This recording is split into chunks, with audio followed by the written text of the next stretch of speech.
Look guys, I have made a lot of mistakes in my time as a new entrepreneur and Etsy shop owner that I wish a video like this would have came across my YouTube homepage a long time ago, because that may have fixed or prevented or helped me as a new entrepreneur. Hence why this video today is really something that I just wanted to pour my heart and soul into, in making a list of mistakes and things that I just wish I knew when I began my business, and just any business for that matter, not just Etsy. This video will be more Etsy specific and print on demand related, but you can apply a lot of this to really any business. Without further ado, if you're new to this channel, my name is Heather. I am a top 1% Etsy and print on demand business owner. I have started and grown multiple Etsy shops to multiple 5 figures and 6 figures, and I've helped a lot of clients and students and subscribers grow their businesses to over 5 figures and 6 figures and beyond. We're gonna get right into the nitty-gritty details of the mistakes I made, which is, first of all, a thing that I've talked on this channel about before, but I focused a lot of my efforts into quantity and not quality in my business when I began. And specifically, this is relating to Etsy and running a print-on-demand business. I watched so many YouTube videos and I read so many threads on Facebook groups and communities about people who I found the common denominator for success within Etsy and print-on-demand business tended to be a high quantity of listings. Now, I let this steer me way wrong in the beginning of my business because I was focused so much on quantity. I kept thinking, okay, I have to post hundreds of listings a month in order to grow my business. Now, with print-on-demand and Etsy, there is a correlation with a high quantity of listings, usually over a few hundred listings to a few thousand listings, and having success on Etsy. However, the thing I didn't factor in was that a lot of these sellers had been on Etsy for multiple years, and they didn't just create all these listings overnight. So I focused so heavily on uploading hundreds of listings, or trying to upload as quickly as I could, and I got burnt out within a few weeks on Etsy because I realized, oh my goodness, this is a lot of work. I'm not getting any sales. I'm spending so much money on listing volumes and the 20-cent listing fee for every listing I create, and I'm not seeing any return on investment. And that is how I really got into burning out in my first month with Etsy and print on demand, to the point that I almost didn't even continue in my business. I started focusing on quality instead of quantity, which basically, I just slowed it down a lot, and I focused on only doing 3 to 5 listings a day. Now, this is still a high volume of listings for most sellers, but for me, this was the amount of listings that allowed me to create higher quality listings, but still up my repetition and make sure that I was still adding quantity in some regard. As a new seller, or even a seller, maybe you're not seeing sales and you're uploading tons of listings, but you're not seeing a return on investment of those listings you're uploading, I would start to slow down and focus on all of the elements that create a high converting listing. Now, again, going back to SEO, we're looking at your listing photo cards. Maybe your mock-up images need to be upgraded and updated. Maybe you need to look at your design placed on the mock-up image. There's just so much that go into a high quality listing, and I would recommend watching the video I'm going to suggest up above in order to boost your conversion rates on those listings. My second problem and mistake I made as a new print-on-demand business owner was simply that I was not tracking on a month-to-month basis on my expenses versus profit. It got to the point that I realized I was losing money for a little bit on a daily basis. I was actually losing money because I wasn't watching my ad spend. And this is a very easy fix. One solution I found is just having a profit and loss sheet that I could look at on a monthly basis, and it was easy to do and track, and I would do it on the same day of every month. Now, what's really exciting about this video is I have recently released a profit and loss tracking sheet that you can purchase down below in the description, and this is geared towards Etsy-preneurs and Etsy sellers who want to track your profit and loss and have a really easy and useful spreadsheet that you can track month to month. And it's as simple as just downloading the monthly statements in your Etsy shop financial dashboard, and then all you have to do is download your expenses. So if you have a production partner like Printify, you can easily download those expenses per month, upload that into the sheet, and then if you pay for mockups or other softwares, that will all all be added to the sheet that you can easily manually do. It really only takes 10 to 15 minutes per month to import all of your data into the spreadsheet so that you can analyze how much you're spending in ads, how much you're spending in maybe mockups. This sheet is really, really valuable for your business in the long run. And I highly, highly recommend it to those of you who may not be tracking your data right now. You may be looking at your data maybe on a daily basis. That's something that I did when I first began my Etsy shop. And again, the mistake I made is every day I would track, okay, I got 3 sales. Then I would put it on my notes app on my phone. And I started doing that, but I wasn't doing it every day. What I recommend is looking on a weekly to monthly basis, because a lot of the times you could lose money some days and then you can be at a profit on other days that either balances out, or you may see a average profit per day in your business by looking at a weekly and monthly tracking system. The third mistake that I made as a new seller on Etsy was I started chasing seasonal niches more than focusing on evergreen niches. And once I focused on evergreen niches, I started to see sales on repeat in my business all year round. Now, if you're new to niches and seasonal versus evergreen niches, seasonal niches are niches that are usually holidays or a season that sells only for a few months, and then you won't get sales after those few months. So examples are St. Patrick's Day, Easter, Christmas, Halloween, 4th of July. These are all very seasonally based niches, and these types of products and listings tend to sell only for 3 to 4 months, and then you won't see sales the rest of the year. Now, what I decided to do is I shifted my focus to evergreen niches, which sell all year round. Now, not to say my sales didn't pick up come the holiday season. That was really nice, is with evergreen niches, you can also market them towards the highest sales seasons of the year. One example is Christmas. So you can put in your tags and title Christmas gift, and then you're starting to market an evergreen item for the season of Christmas. So at this point in the video, you may be like, okay, I know evergreen niches sell all year round, but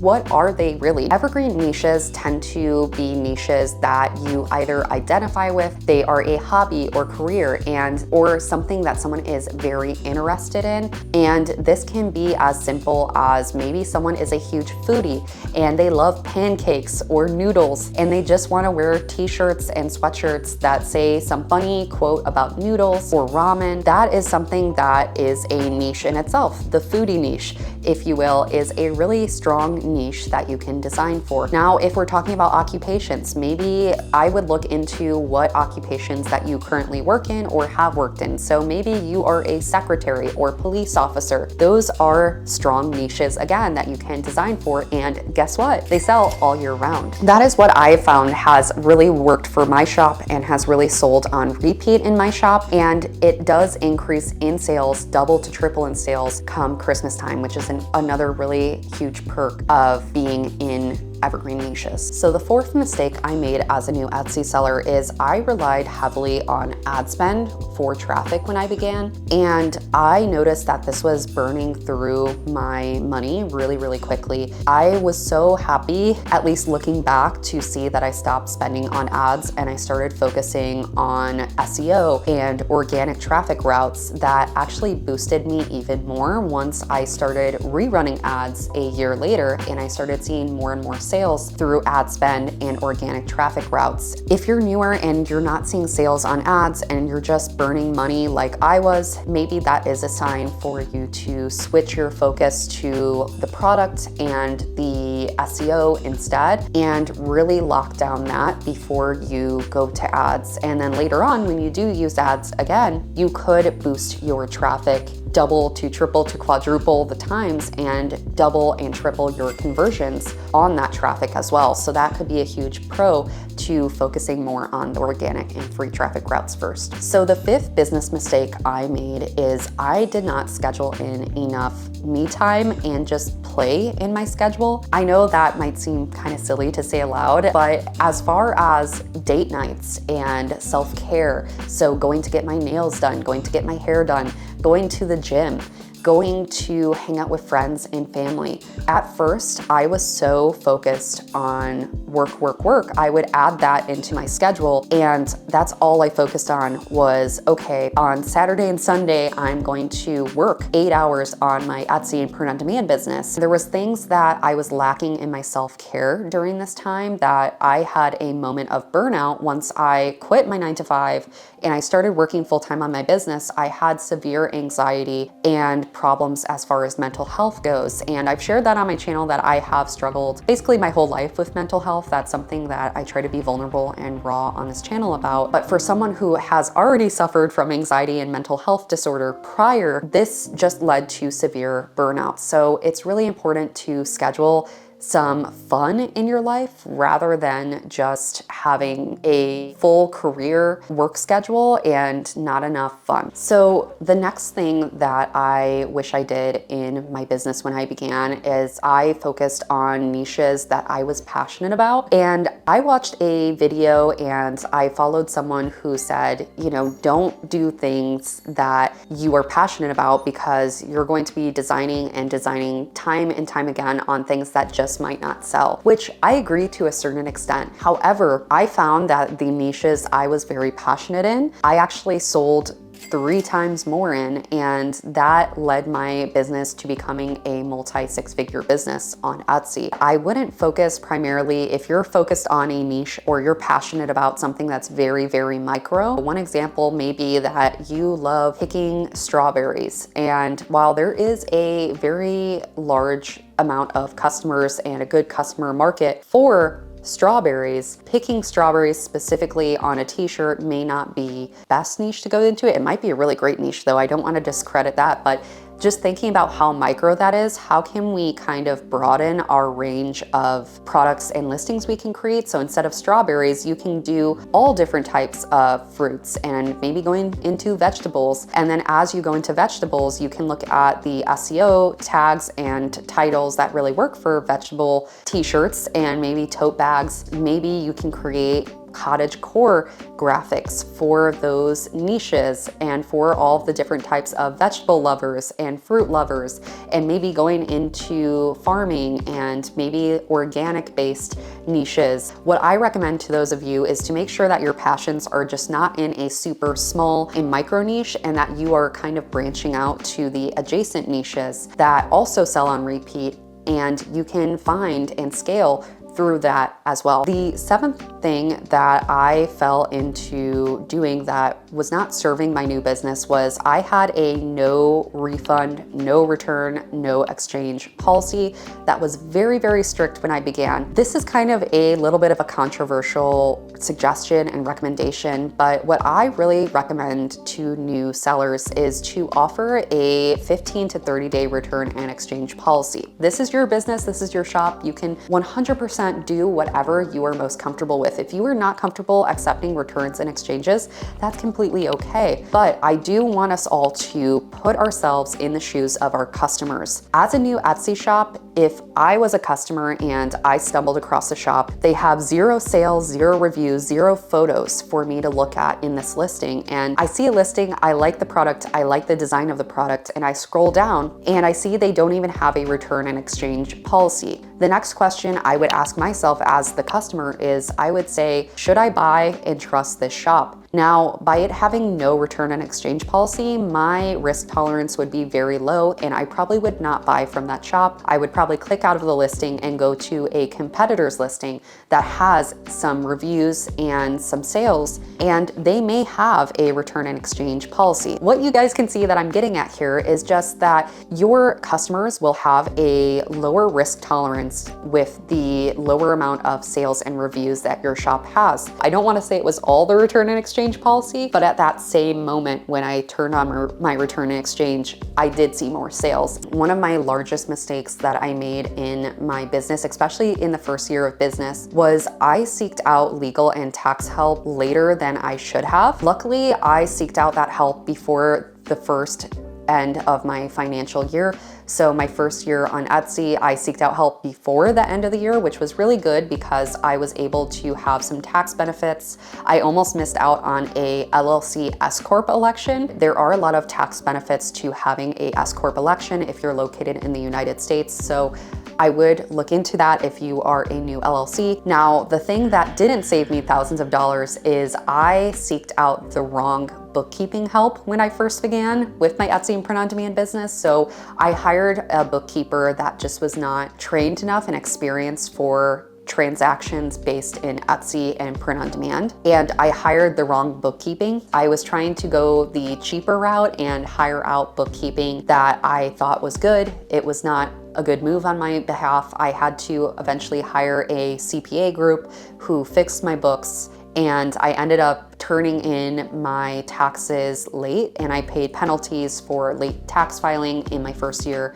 of filing taxes for the business due to all of the bookkeeping stress and problems I had. The ninth and final mistake, that this is a bonus mistake, if you will, is that I wish I grew an email list sooner in my business. When I began, I started on Etsy, and then I eventually opened up a Shopify store as well, which a lot of people don't know on this channel. I speak a lot about Etsy because I primarily sell on Etsy. I eventually closed my Shopify shop because the Etsy shop was doing so well on its own. During the time on Shopify though, I found that email was my biggest marketing driver for my business and for my Shopify shop. And I eventually took that Shopify list and I started emailing for my Etsy shop. So anyone who was subscribed to Shopify, since my business was the same on Etsy and Shopify, I emailed that list and I said, hey, we're back on Etsy. If you want to shop, here is where you can shop. And I saw thousands of dollars of sales just from that Shopify list that I just wish I grew sooner. What I really wanted to introduce in this video, if you haven't heard of it already, is Evergreen email that I will link in the description below. It is free to use at 500 subscribers, which generally it takes, I'd say, months to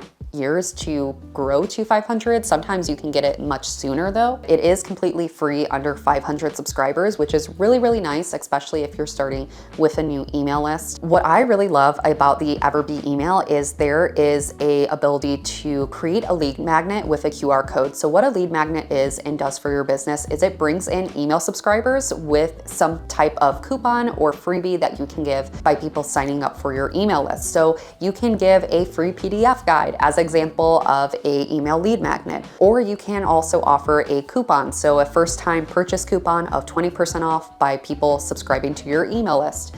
And by having a QR code, that can significantly increase the amount of email subscribers going to your email lead magnet and actually subscribing on your Etsy shop, because people can simply take their phones, scan the QR code, and then sign up for your email list. Then they will get an email to sign up for the 20% off. It is so easy with the Evergreen Chrome extension and tool, as you guys can see to the side. And once you add that, you do need to start a campaign. So when people sign up for that email lead magnet, you will send them an email straight away. Again, I'm just showing how I easily do that in the side of this video to make this video a little bit of a quick tutorial as well. Even if you're not actively emailing those subscribers, I would just highly recommend starting to build it, because this is where your customer base is. And let's say you want to go to Shopify, or you want to go to Amazon or a different platform or your own website eventually. You can take that email list and take them over to your new platform or website that you're on, and you're not losing your customer base. That's just something I really recommend to a lot of you who are looking to start on Etsy, or you've been on Etsy and you want to grow your amount of consistent sale volumes per month. Without further ado, guys, that's it for this video. If you have any questions, please comment down below, and don't forget to hit that subscribe button if you haven't already. Turn on all notification bells so you can get my future video notifications as they come about. Don't forget to stick around for that blooper reel, and I'll see you all in the next video. The third mistake I made, and if anyone caught that, you are a OG subscriber on this channel. In the beginning of my channel days, I used to do the Hunger Games sign on accident all the time. If you are a Hunger Games fan or you're OG POD subscriber on this channel, please comment something or a quote from the Hunger Games down below. I will very much appreciate if you did that.